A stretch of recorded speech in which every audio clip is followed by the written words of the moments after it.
Welcome to Balanced Life with Debbie Carlin Boyle. Conversations connecting to a healthier you. The show that gives you all the latest and greatest health and wellness information to inspire you to live a life of balance and joy.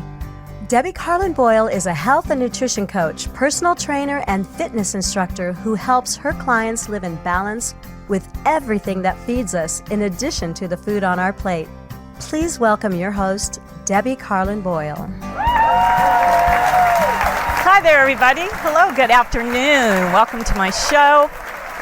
If hopefully you're watching live, if you're not, welcome as well. You've reached Balanced Life with me, your host, Debbie Carlin Boyle. This is Conversations that Connect to a Healthier You. I have an in-studio conversation about that today. I'm really excited about it, excited about my guest. I hope you can join us. And if you like to join us, take this phone number down if you can. We're at area code 323-524-2599.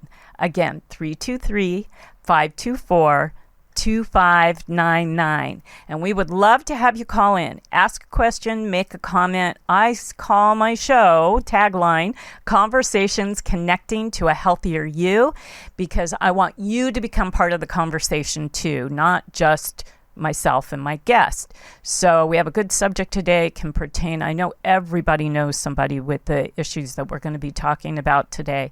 So if we can't help you directly, this show will be really informative and helpful for someone you probably know and love.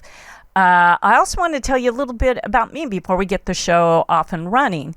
I am a personal trainer, a fitness instructor, and a health and nutrition coach. And it's my job to coach you to work within your goals and get you to a good lifestyle of balance, not just with the food you eat, but with everything else that's important for us to have longevity with quality. You know, there's a great show that's out right now on Netflix that is called 100 Plus Years, Live 100 Plus Years. And it's by a guy who discovered the blue zones. And that's 5 zones within our world where people have longevity with quality. And there's a lot of similarities that were found in these 5 zones, and that's how he created what the best healthy lifestyles are. And I help people achieve that based on their individuality. I call it bio-individuality because there's no 2 people that are alike. So I work with you one-on-one. I also do groups and I also do workshops. So any way that you can connect with me, that we can get you to that longevity with quality. Because to me, longevity with quality also means joy and happiness. And who doesn't want that in their life? Isn't that really the basic goal that we all have, is to live a life of health and longevity? So I want to help you get there. So to do that, you can go to my website, which is Balanced Life by Debbie, DEBI.com. And right there, you're going to see a pop-up. It's the end of summer, so it says Summer Detox. It's a 3-day meal plan, breakfast, lunch, and dinner that help you get lighter on your feet instantly. Within the first 24 hours, you're going to feel the difference. They're easy recipes. I believe there's a shopping list attached to it. Just go ahead, pop in your email, and I'll pop it right back to you. So I would love to hear from you. And any other thing you want to talk about, just go ahead and send me a message and we'll connect, because I would really, really like that. I'm about spreading the word of health. And any way I can help you live a longer, healthier life, I would love to have the opportunity to do that. So in my studio today, I'm really excited because did you know that acne is the most common skin condition in the United States, affecting up to 50 million Americans annually? Acne usually begins in puberty and affects many adolescents and young adults. Approximately 85% of people between the ages of 12 and 24 experience at least minor acne. So that's what I was saying, and we all know somebody, if not ourselves. So why does this happen, and what can be done about it from a health standpoint? My guest today is Dr. Yug Varma, who is the founder of Phyla, the world's most advanced probiotic acne system. He has 10 plus years of microbiome research experience, including an excessive background in bioorganic chemistry, microbiology, and synthetic biology. Dr. Varma received his scientific training at several distinguished academic institutions, including Johns Hopkins University, where he got his PhD, the University of California, San Francisco, and his scientific work has been published in many, many, many prestigious journals. Dr. Varma's mission is to change the way we treat common, chronic bacterial diseases and is working tirelessly to achieve this goal with a microbiome-based technology platform. He is passionate about promoting scientific literacy and devotes a significant amount of time to demystifying microbiome research and making the latest research accessible to the general public. So, will you please welcome my in-studio guest, Dr. Yug Varma, to the show.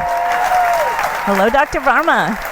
Hi, Debbie. Thank you so much for having me. Pleasure to be here. Thank you for joining me today. I am so excited. You actually flew in for just the show, just to be here, and you're going to fly back because you live in San Francisco. Yes, that's right. And I'm really appreciative of that. So thank you. I love having in-studio guests. There's just something about the face-to-face, the eye-to-eye conversation that is a little more intimate and a little more authentic, I think, than the Zoom. Even though we get some good information on our Zoom calls, it's a little different. So I'm really glad that you took the time and the out of your busy, schedule to come here and to talk about what you do.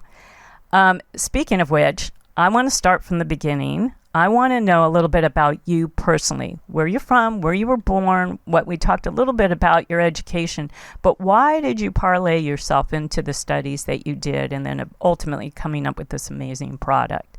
So go from the start. Yeah, my origin story. Yes. I'm originally from India, and I did my bachelor's and master's in India, and then I came to the U.S. for a PhD. Been here for about 18 years now, so it's been a while. Mm-hmm. I did my PhD in Johns Hopkins, and I actually have a background in organic chemistry. But as I realized towards my PhD that I was more interested in the biology of things than the chemistry of things, I started going into sort of bioorganic chemistry and finally into microbiome research. When I started the microbiome or my work in the microbiome field, it was really young. The NIH had just funded a few years ago this massive initiative into investigating the microbiome. The word microbiome, I think, was only known by a few people. Yeah, we need a definition of that word because I don't think everybody knows what it is, what it means, and the importance of understanding our microbiome. Yeah, I think the microbiome can be understood as this vast, invisible rainforest. This rainforest that all of us have, but we don't know is in us or on us, right? Now, this rainforest protects us and is incredibly diverse.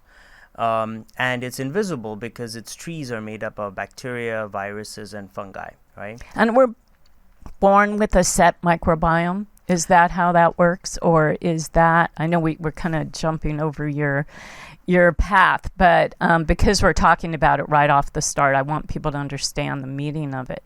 So we're born with a certain pattern of our rainforest, and that is from genetics, or where does that come from? How does that happen? The start of being born and being seeded by a microbiome is largely governed by how you are born, right? So, for example, it is known that vaginal births versus C-section births give rise to almost predictably different microbiomes, and as a consequence, there are some predictable health consequences of having those microbiomes from birth.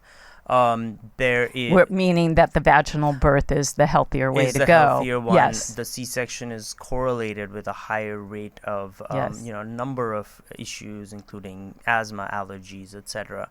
And there's actually a microbiome scientist who whose wife gave birth by C-section, and knowing what he knew, he actually took a vaginal swab and swabbed his kid with it. And I believe he spun out a startup sort of trying to investigate this process and seeing if we can sort of seed people with a vaginal microbiome even if they were C-section born. Now, my kids were born by emergency C-section, and they don't have any problems. So I don't want to say everyone with a C-section has it's just a problem to be fixed. Statistically, it's just statistically, you got to watch out for it, right? Yeah. It's a more protective thing to have a vaginal birth for many reasons in the microbiome. You become almost shielded in some ways from all those elements that you had mentioned, which is one reason to try and have a vaginal birth if you can. Absolutely. And it doesn't stop there, because there's some kind of experiences of our life subtly, but in a pretty deterministic way, shift the microbiome.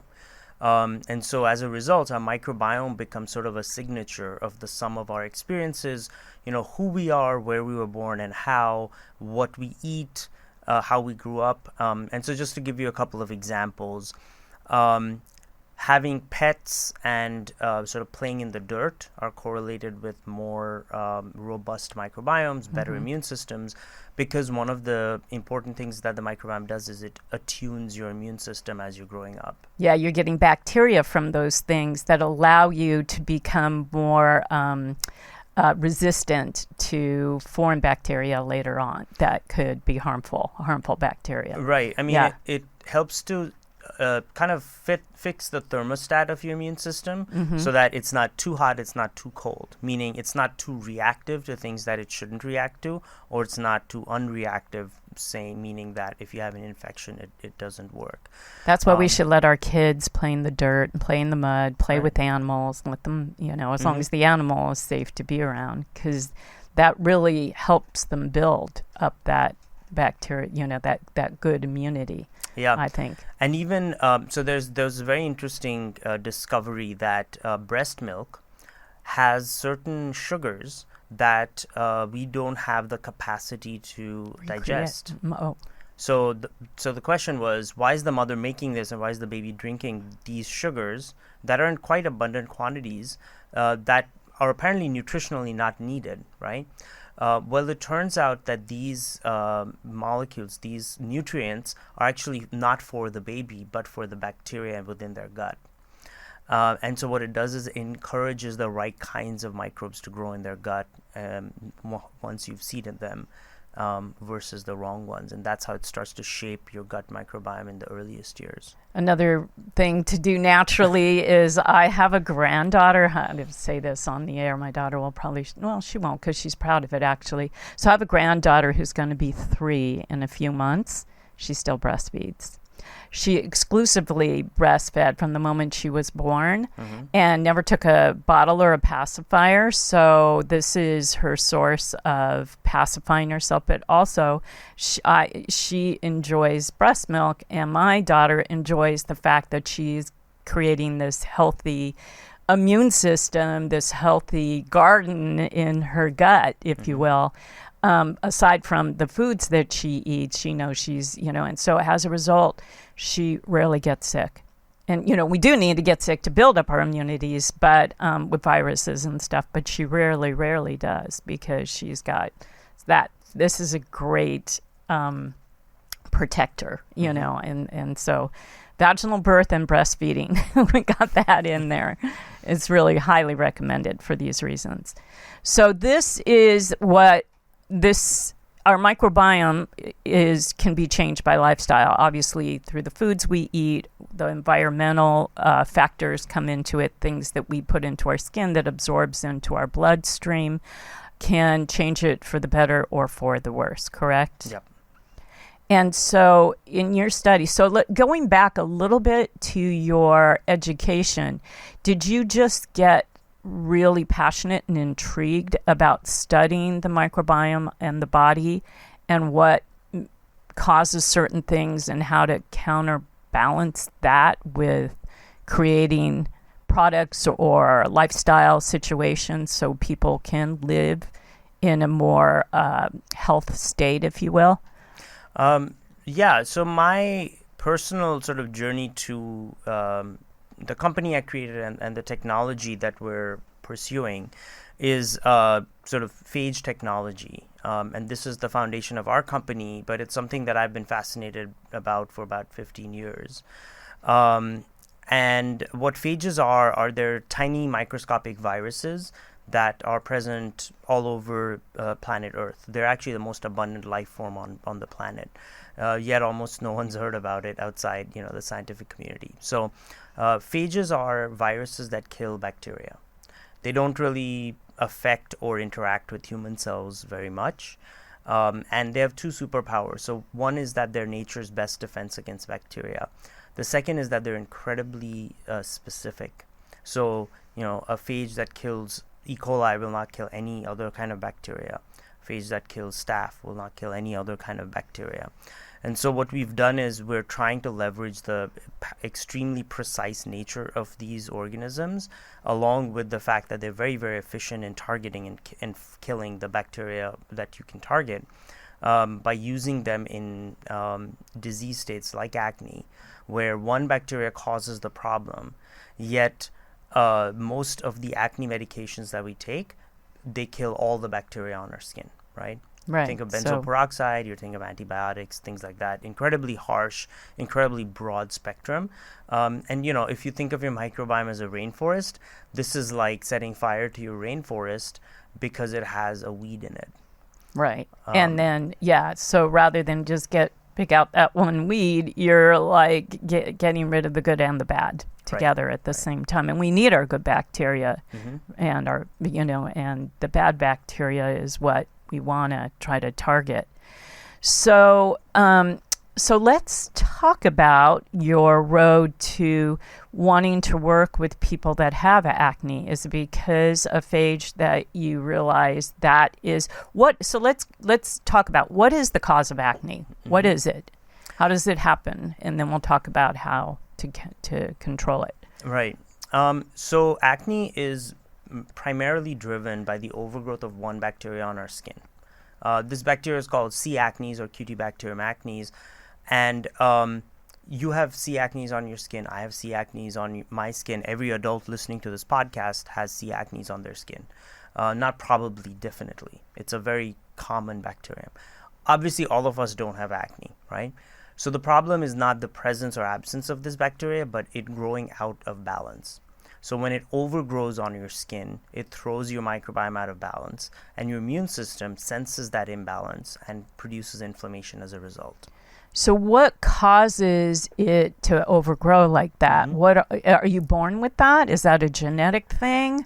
Is it, me being a health practitioner, obviously I'm going to say, well, I think it's a lifestyle thing. I think you have maybe a predisposition like most disease.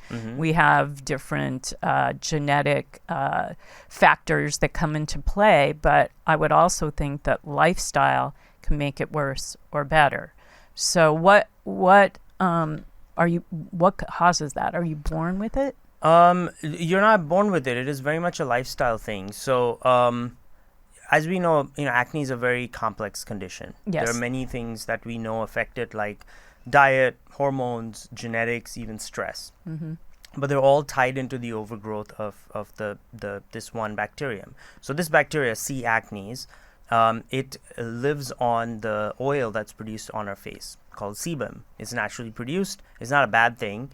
But when you do things that overproduce sebum, like for some people, their acne is very sensitive to diet and to certain things in their diet. Yes. So what's happening there is their body, when they eat those foods, produces more sebum. More sebum is more food for the bacteria. But are they born with a certain skin type that is more oily than, like, for instance, I have very dry skin. So do my daughters. So did my parents, So I know that's a genetic component to me. Never had oily skin. Don't get oily ever. It's a miracle if I do. I have to put oil on for that to happen. So people obviously have let's say they have kind of a harder time if they are already born with the oily skin. Is that correct? Yeah. Yeah, and genetics play a part too, right? Yes. So oily versus dry skin. Some people have large pores, some people have small pores. There are certain populations like Koreans basically don't get very much acne at all. And so there's, genetics is definitely at play. And so it's an interplay. But really what the prime cause, the root cause that's driving the disease is the overgrowth of bacteria, of this one bacteria specifically. And so it's really important because a lot of people who have acne and perhaps have skin on the oilier side think that drying out their skin is the answer. And it's really not, because you may be indirectly affecting the overgrowth of the bacteria, but the oil on your skin has a very important role to play, right? It seals in moisture, it keeps your skin layer supple, it prevents aging as you grow older, because you need hydration in your skin layers. So it's really important not to do damage early on when your skin is more or less indestructible. Like a 18-year-old, 20-year-old person's skin is dewy and amazingly resilient. Yeah. But you don't want to over damage your skin there, because in 10 years you'll be wondering what happened. And that's really what I was saying is the statistic with teenagers between the ages of 12 and 24. I mean, that's puberty, basically. And that's what you were saying earlier, hormone imbalance. Your hormones are raging. They're going crazy. And that's where this, I guess, out of control can happen with this bacteria. That if you already have sort of a predisposition with some oily skin. Plus, let's face it, teenagers don't have the healthiest diet. So they're eating a lot of seed oil, a lot of fried food, a lot of fast food, because most of them, metabolisms are way up, right? So they're burning off, so they don't see what they would consider themselves being fat, but they don't realize that what they put in their body still affects their health, even if you could be skinny sick or skinny fat. So I imagine that is a big target group that has really bad problems with acne. I'll just point out one more thing about that, age, which is obviously when most of us start seeing, having acne. And for most of us, we kind of outgrow it in our teenage years. You'll never see a 6-year-old have acne, right? Acne starts at puberty, and we all know this. But you do see a newborn baby with it. It's called infant acne. My daughter had it, and this was weird, because then I was just learning about it at the time. My youngest daughter had it, and I wasn't familiar because my oldest didn't. And so within days of her being born, she looked like she had adult acne all over her body. Yeah. And I had raging hormones going. My hair was falling out. All kinds of stuff was happening to me because of the transfer of hormones suddenly like that. And I thought, oh my gosh, am I going to have a child with my brother-in-law, so this is my husband's brother, suffered with acne his whole life. So I thought, oh, it's genetic. Oh, no. And then I researched infant acne. Can you talk about that? Is it because of the transfer of hormones? So the infant acne is really, strictly it's a kind of dermatitis. Yes. And it's temporary, right? Yeah, so it went away. Yeah, fast. Thank goodness. Yes. Yeah. It looks a lot like acne, but because it's not actually acne and not driven by this bacteria and doesn't have that progression. It's not. Okay. It's not acne. It's technically called dermatitis, which is basically an irritation on your skin caused by something other than acne. So there are many kinds of dermatitis. Some are pretty obscure. There's one called folliculitis and so on. And you walk around, holding my child, it was, in public, it's like, oh, it's just a little monster baby, a little, something came out of the sea or something. Yeah. But so that's totally different then. Okay. Yeah, that is different. So, acne sort of hits us when it's puberty. And that's because before puberty, the C acnes that I mentioned that every adult listening to this podcast has, it doesn't exist on kids' skin in any appreciable quantity. It only starts colonizing the skin around puberty, because the hormone changes that boys and girls undergo at puberty results in a remodeling of your skin. Your skin gets thicker. these sebaceous glands, the oil glands on your face, activate. And again, acne is restricted to the face, the upper chest, and the upper back, because that's called the sebaceous skin. That's where you have these oil glands. You won't get acne on your knee, right? And so you have different kinds of skin microbiome on your knee, your arms, your legs, your torso versus your face. And so the fact that this bacteria only colonizes at puberty, when the food kind of appears on the skin, and when kind of the pores deepen, is highly correlated with acne. And the fact that you only get acne on your face also points to the fact that, really it's the bacteria driving the disease. Your immune system is all over your skin, but the bacteria really is the unique signature. Yeah, that makes so much sense. I want to get into this amazing product that you developed and the company that you created to help people with exactly what we were just talking about. And I want to talk about lifestyle changes that people can make if they have acne as well. And I also want to talk about how I just lost my train of thought. But I want to get into the whole thing about like Accutane and the reasons why not to use these other things that have come out throughout the years. I mean, we've kind of alluded to it. We're talking about not losing the good bacteria.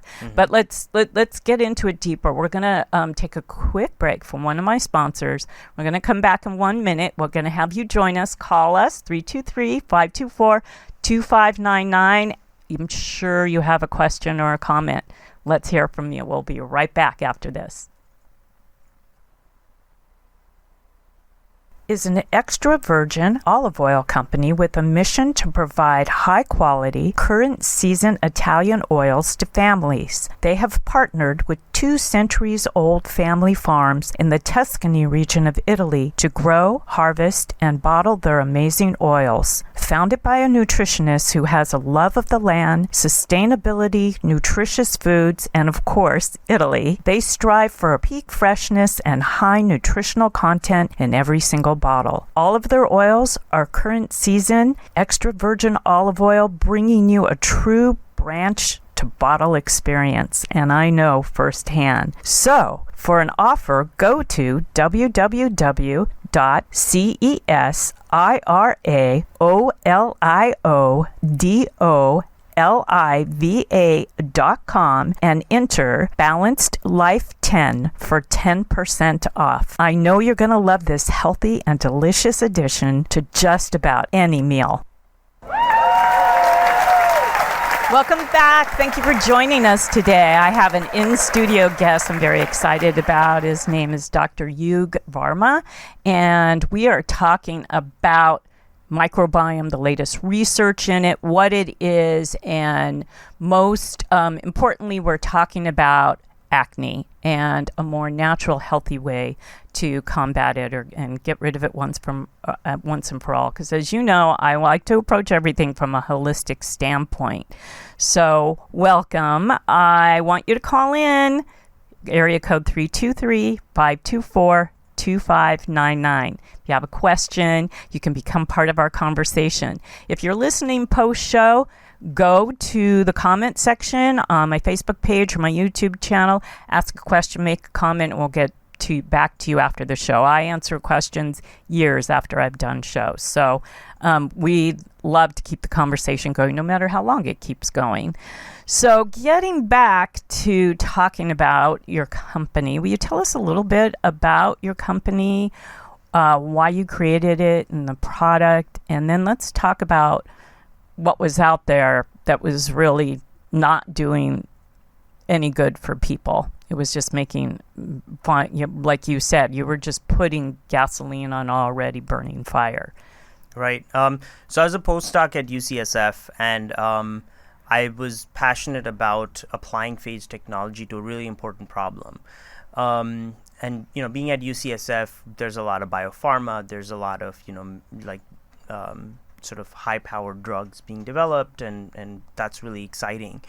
And then I learned about acne, which as a disease affects almost all of us. 80% or more of us have acne at some point in our life. It's not just a skin problem, it's also a mental health problem. It affects us when we're teenagers, when we're trying to find ourselves, trying to figure out who we are, and we want to be liked or Big seen time. a certain way. Then this thing happens on our face. Like I was saying earlier, my brother-in-law, he was very shy. He had social anxiety, and it was because he had acne, and that went with him as he got older, because it didn't go away. There was no product like this. There was nothing to hit it, the way it needed to be hit. He didn't make lifestyle back then. They didn't know lifestyle changes could make a huge difference. And as a result, it affected, and depression kicked in big time, to a point where as an adult, suicide attempts, and then he was finally successful as an older adult. So it's unfortunate, but you're right. It carries on into your adult life. I'm sorry, I didn't mean to interrupt you, but it that's what I was saying earlier. Everybody knows somebody it hits home. And in this case, this was the catalyst for his depression. I mean, I don't know, there were other things, but it didn't help. Let's put it that way. Yeah, no, I mean, that's really tragic. And it's, there was a study done in the UK that showed that people with acne are 63%, almost 2/3 more likely to have mental health issues than people without acne. Makes sense. Makes so much sense. Yeah. So sad. Yes. And on the flip side, sort of going to the other question that you asked, which is, what are the other products on the market? How do they work, and what do they do? It's really interesting because you have a lot of parents now who are looking for solutions for their kids, and they look at all the medications out there, all the acne products, and they're kind of surprised and disappointed that nothing has changed. The same products, the same brands, the same ingredients that they had to use and really didn't enjoy putting on their skin are the only options available to them now. And so looking back at acne, it was surprising to me that it had been over 40 years since the last novel acne product was developed, not as a technology. And wasn't Accutane such a big deal? Like when my kids were teenagers, that's when Accutane, my daughter would get a pimple. Oh my God, I should go on Accutane like Katie is on or whatever. But that was causing depression and mental health issues too, correct? Yes, actually, Accutane can cause mental health issues and depression and suicide more specifically. Yes. In fact, a leading brand, was this in the 90s or the 2000s? There was a Congress member whose kid committed suicide while on Accutane. And I had a friend, one of my daughter's friends who was in our carpool. Her parents, she ended up dying in her early 20s from a drug overdose. And she was on Accutane throughout her whole teenage life. And her parents are convinced that the way she felt on Accutane caused her to be able to kind of be a gateway for the drugs that she eventually got addicted to. Because already you've just changed your mental health capacity from happiness to sadness. And then you just kind of keep looking for that one miracle drug that's going to give you the high and make you feel happy. Right. They're convinced it was from Accutane. I know there were lawsuits too, wasn't there, in the 2000s, early 2000s? Yeah, and I mean, Accutane is some serious stuff. So side effects for Accutane, other than the really kind of mental health issues, that again, you're probably in a fragile mental state as a teenager with moderate to severe acne, but other side effects include birth defects. So it's a teratogenic, and so women on Accutane have to be on birth control, even if they're not sexually active. It can crash your liver, and so you have to have monthly blood work done. It can cause joint pain, a whole host of problems. And they're still prescribing it? Yes, because it is the standard of care. Like it's I said, really 40 sad. Years, nothing's it's come so out. sad. So no wonder why you stepped on this bandwagon, and got more knowledgeable about it. And because the foundational technology, the phage technology that I talked about, it can be a treatment for many chronic and acute diseases, but I felt it important to start with acne because I think we could really prove that we can move the needle here. It's been 40 years. Why don't we, collate all the research that and insights we've gotten from that time period and come out with something better, something that does the job without damaging your skin, damaging your microbiome, and causing the rampant side effects that you have with pretty much every other acne medication. Yeah, and then and it doesn't, and that here you were that makes it even more frustrating that you're trying these other medications and they're not working, you're just again adding fuel to the fire. So what did you come up with? What is this, and what are the ingredients? How does it work? Right. So we came up with the Phyla system and we launched that. So the Phyla system is a very simple 3-step system. It is in keeping with our minimalist approach to skincare. It's a cleanser, it's a serum, and a moisturizer. So the cleanser is formulated with salicylic acid and tea tree oil. Its job is to gently clean your skin and open up your pores so that they can receive the serum. The phages that are in our serum, and that's the secret sauce of our company, they're live active organisms that get into your pores and start targeting and killing just the bad bacteria that cause acne and not hurting any other bacteria. The interesting thing about phages is the phages that we use specifically. There was a study done in 2016 looking at people with acne and people with healthy skin and trying to figure out, can we find out if their microbiome looks different in a consistent way? What's different about their microbiome? The only consistent difference they found was that people with healthy skin have these phages on their skin naturally, and people with acne really don't. It's quite difficult to find these on their skin. And when you say naturally, again, can lifestyle create the good phages, or is that more of a biological? So we think it's a factor of ecology. Okay. And just like certain organisms are found in certain places because they migrated there. Yeah. It's thought that the phages, will show up. And if they stick around, then you will have healthy skin. So, we all have those annoying friends who look amazing, never wash their face, but never get a pimple and just look fresh. And all you the know time. that they're not cleaning their pores, like all the stuff. And the rest I of us, have right. friends with makeup that sleep in it. Yeah. I've never slept at night with makeup on since. Right. And you're like, I'm on the straight and narrow. I'm doing all these things. What's wrong with me? Turns out that they probably have these phages naturally on their skin that are, taking care and balancing their microbiome. So, as a company, we thought, why not democratize this? Why not put this in a bottle so that everyone can have the benefit of this amazing microorganism? And so that you don't, maybe you're not born with it, but you have the benefit of it through Phyla. Right. So you were able to create this product, like you said, with these other ingredients in this 3-step kind of program. And you've had some miraculous results from that. There are some great testimonials on your website, and you can see the before and after kind of stuff. It's amazing that you could create a phage that you can actually put into a product that can activate and do this kind of miraculous job. I love this. And for us, this is just the beginning. So in our lab, and you might have a few pictures of us working in the lab. But in the lab, what we're trying to do is make this better and better and better, right? Because let's say you have benzoyl peroxide, a brand that puts benzoyl peroxide in a product, and you put it out there. You can change the formulation, you can change the packaging, but fundamentally, what works on your skin, the benzoyl peroxide, is exactly what it will always be.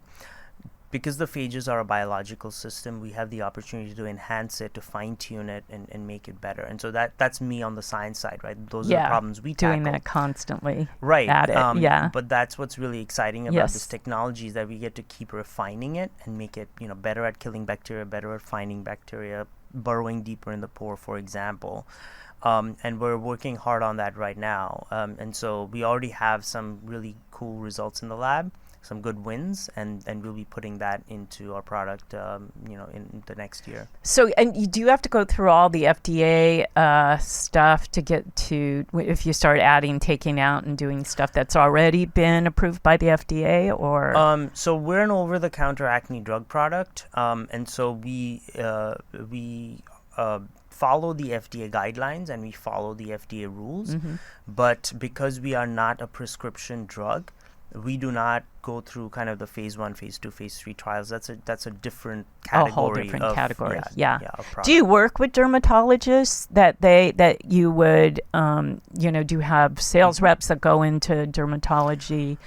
Not yet. Offices, not yet. No. But we do. But you should. Yeah.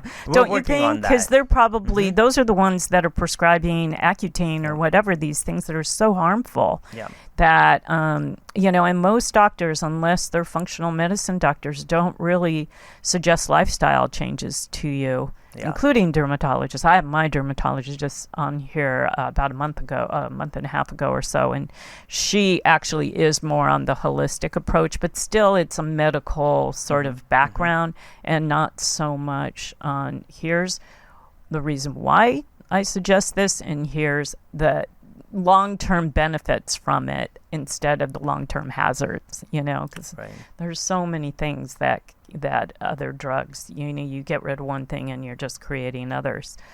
Can we, I want to talk about, in addition to your product, what would you say, I know from a lifestyle thing, I've seen people's face change drastically when they change their lifestyle. And I'm not saying, just from any kind of skin problems that they've had, not necessarily acne, but even just the occasional pimple area or whatever, by changing their lifestyle, their diet, their exercise, their hydration, I've seen some miraculous changes. What things would you suggest that people should do from a lifestyle base to keep their skin healthy and vibrant, to either prevent acne, because I'm all about prevention, or do along with your product? So one of the things that we really take to heart is minimalism. There was a study done out of Australia that showed that on average, a woman puts about 500 skincare ingredients on her face every day, right? Oh. 500. I have to think about that. That's probably true. Right? And it's not to say that one number is the right number for everyone, or one number is too much or too less for everyone. But if you sit down and think about it, you're like, well, my skin probably doesn't need every single one of those. No. And because, all of our skincare is a journey. Everyone's skin is unique because of our skin history and our usage and whether we have, oily or dry skin or large pores or small pores, our genetics. It's incumbent on us to, figure out what works with our skin and what doesn't. I tend to be on the side of see if you can use less products. Sometimes using fewer products actually works better than, reaching for that third or fourth thing to add to your regimen. I have to agree 100%. 100%. Number one, you are absorbing whatever nasty stuff is into your bloodstream, which is adding again, you're adding bad ingredients, and you can change your gut microbiome from that as well, just because there's what goes in your bloodstream, there's a gut connection to that, and those things are cumulative and eventually cause disease. So minimalizing is good for that, as well as the most natural products that you can use. For me and most people, once again, I have dry skin, but at night the only thing I use is coconut oil. I rub it between my hands, it goes on my face and neck, and that's it. And most people my age, because I'm in my late 60s, are putting all kinds of serums and lotions and potions to get rid of the wrinkles. I just keep the wrinkles. I kind of wear my I wear my wrinkles with a lot of proudness, because I like to say, the alternative age is wisdom, and here I am, and now you can see the lines that prove it. But my friends are so worried about all the lines that they've got all these products, and I have to agree that that's probably an accurate number, that 500. a day. So minimalism is a thing. And people laugh at me when I tell them I just use coconut oil. Well, my other principle is keep your skin moisturized and hydrated. A few years ago, there was a fascinating study, which I'm surprised they didn't do a follow-up on. So they noticed that as we get old, there's this thing called inflammaging, right? I know all about it. Yes. Yeah. And your body's just throwing off huge amounts of inflammation from we didn't know where. We didn't even know where it was starting from. But the investigators, the people who wrote this paper, had two questions, right? The first was, can we figure out where this inflammation is coming from, right? Because once we figured out where it's coming from, maybe we can start treating it. So what they did was, their hypothesis was the skin is the largest organ in our body. It's the heaviest. It's the one with the most surface area. Let's start there. So they took a number of sort of middle-aged people and they gave them moisturizer on their skin. That's it. Just moisturizer. Nothing fancy. It was made with certain ceramides and blah, blah, blah. But pretty straightforward moisturizer. After several weeks, they looked at their, cytokine levels, the inflammation on their skin, or systemically in their body, and they found that the inflammation had gone down markedly for people who used their moisturizer versus who didn't use their moisturizer. And so they figured out that this huge amount of inflammaging that's happening, the primary source of that is our skin. And if you treat it just with if you just keep your skin moisturized, it can dampen that a huge amount. It's a gateway to everything else that goes on in our body. If you think about it, it's the one thing that's really exposed to all the outside stuff, and that makes so much sense. And then from an internal standpoint, I think hydration is really important, which you mentioned. And my rule of thumb, and I learned this a long time ago when I was a personal trainer, is that half your body weight in ounces at least. So think about, as you drink your water, as you hydrate, think about your weight, half that, and that's the ounces you should be drinking a day to stay hydrated, because dehydration is a big catalyst for disease. And, of course, it's going to come out in your skin and other ways.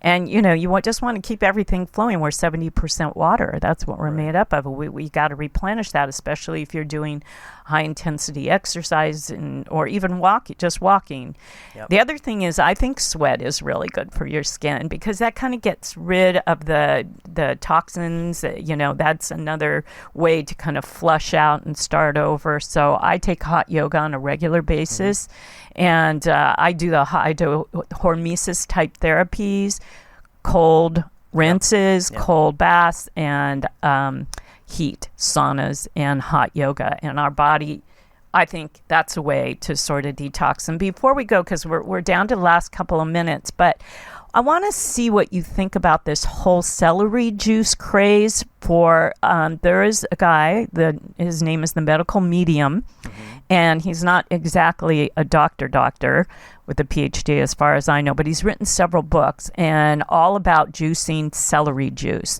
and the benefits of celery juice for acne. Are you aware of him, the Medical Medium? No, you need to look him up. Okay. Michael, I forget his last name. And so when some of my daughter's friends were having issues, I said, go get a juicer and start drinking celery juice. And he suggested like 12 ounces a day. And people started seeing, I was just wondering what is in celery juice from a gut standpoint that would help with acne. Any thoughts on that you can think of? I mean, celery is an excellent vegetable. It's fantastic, and it's actually very, for how little we use it or how much it goes unnoticed in our cuisine. It's an incredibly nutritious vegetable. There are some people for whom diet is an important component of their, which triggers their acne. Yes. And for those people, changing their diet, it may or may not be celery juice, but whatever they figure out and cut out or supplement into their diet would be a big change for them. Acne is, it's a very tough disease clinically because, acne can come and go, right? Especially like for women, hormonal acne literally comes and goes, right? Right. And then just the simple act of washing your face regularly can affect your acne, even at least on the short term.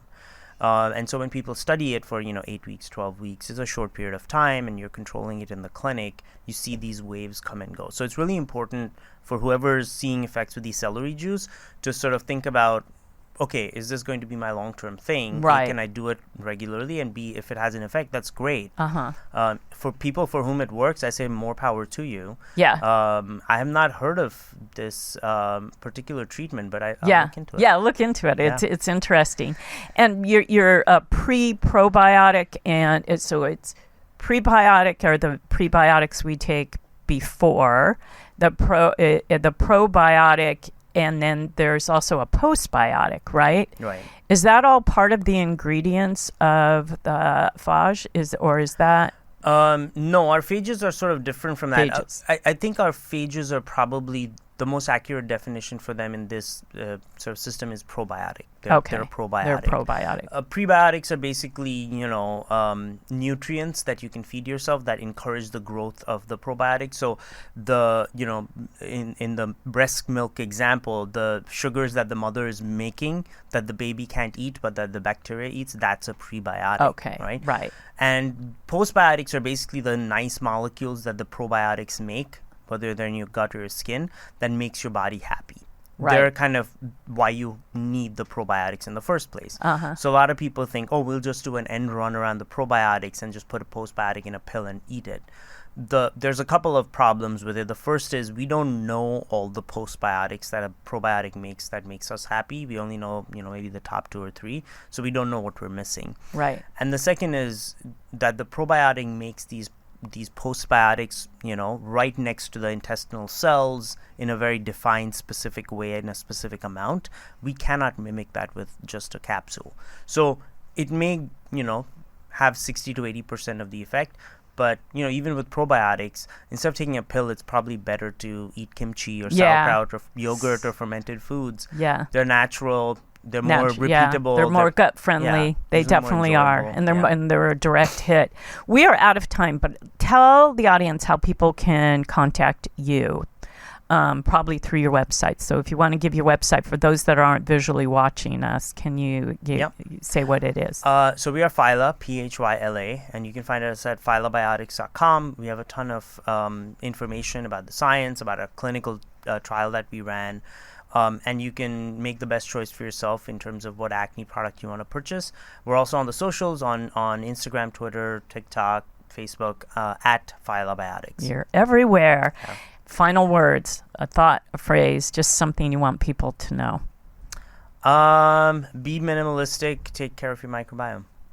There you go. It's that simple. That simple. Can you believe 50 minutes are up and we could keep talking all about this? Absolutely. So we know a little bit about microbiome now, which is a good thing to know for your health, because that's what this show is about, understanding the process and the things that you have to do to get that longevity with quality.